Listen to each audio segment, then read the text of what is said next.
श्री शिवाय नमस्तुभ्यम। राधे राधे। माँ भगवती आप सभी की मनोकामना पूर्ण करे। इसी के साथ आज का वीडियो जानकारी स्टार्ट करते हैं, लेकिन इससे पहले आप सभी से रिक्वेस्ट करूंगी, जिस किसी ने भी चैनल को सब्सक्राइब नहीं किया है तो बेल आइकन के साथ में चैनल को सब्सक्राइब कर लीजिएगा, ताकि जो भी जानकारी मैं आप लोगों के साथ शेयर करूँ वो आप लोग जल्दी से जल्दी पा सको। और अच्छी लगती हो जानकारी तो अपने फ्रेंड्स फैमिली में शेयर कर दीजिएगा।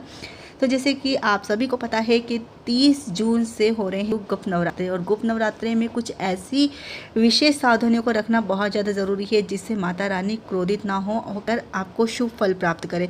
तो वैसे कौन सी बातें हैं जिनको हम ध्यान में रखें नवरात्रि के दिनों में?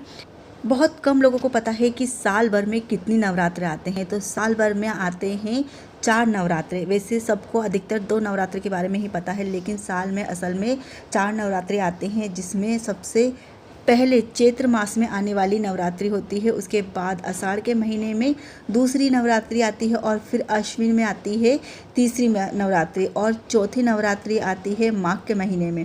तो इस तरह से 4 नवरात्रे होते हैं, जिसमें से 2 होती है चैत्र और अश्विन के महीने की नवरात्रि को प्रकट नवरात्रि कहते हैं, जबकि माघ और आषाढ़ की नवरात्रि को गुप्त नवरात्रि कहते हैं। नवरात्रों का अलग अलग महत्व होता है। गुप्त नवरात्रे विशेष साधना के लिए महत्वपूर्ण होते हैं, और जो नवरात्रे की जो पूजा विधि होती है ना, वो भी देख लेते हैं। दरअसल माँ दुर्गा की कृपा प्राप्त करने के लिए सबसे पहले आपको नवरात्रि के दिनों में उनकी विधि विधान से पूजा अर्चना करना चाहिए। संभव हो तो दुर्गा सप्तशती का पाठ अवश्य करें। इसके अलावा जाने अनजाने में जो गलतियां आपसे हो जाती हैं, उसके लिए माँ से प्रार्थना करें और ब्रह्मचर्य का पालन करें। इस दौरान किसी भी तरह के आकर्षण से बचें। और दूसरी महत्वपूर्ण बात यह है कि अगर आप नवरात्रे रख रहे हैं, व्रत रख रहे हैं, पूजा अर्चना कर रहे हैं, तो आप 9 दिनों तक सात्विक भोजन ग्रहण करें। किसी तरह का भी मांस मदिरा का सेवन ना करें। इस बात का विशेष रूप से ध्यान रखें।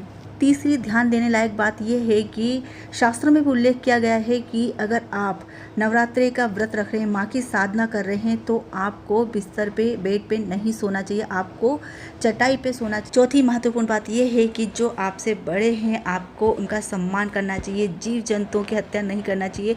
इस बात का इस समय विशेष रूप से ध्यान रखें। साथ ही आपको पांचवी और सबसे महत्वपूर्ण बात यह है कि गुप्त नवरात्रे पर तंत्र साधना का विशेष महत्व होता है। कहते हैं कि तंत्र साधना जितनी गुप्त रूप से की जाए, उसका फल उतना ही संभव होता है। इसीलिए कहा जाता है कि माता रानी के 10 महाविद्याओं की विधि विधान से पूजा अर्चना करना चाहिए, ताकि माँ की कृपा आप पर बनी रहे और आपको सिद्धि प्राप्त हो। तो ये थी गुप्त नवरात्रि के संबंध में कुछ महत्वपूर्ण बातें। आपको इन बातों को ध्यान में रख के और माता रानी की पूजा अर्चना करनी चाहिए।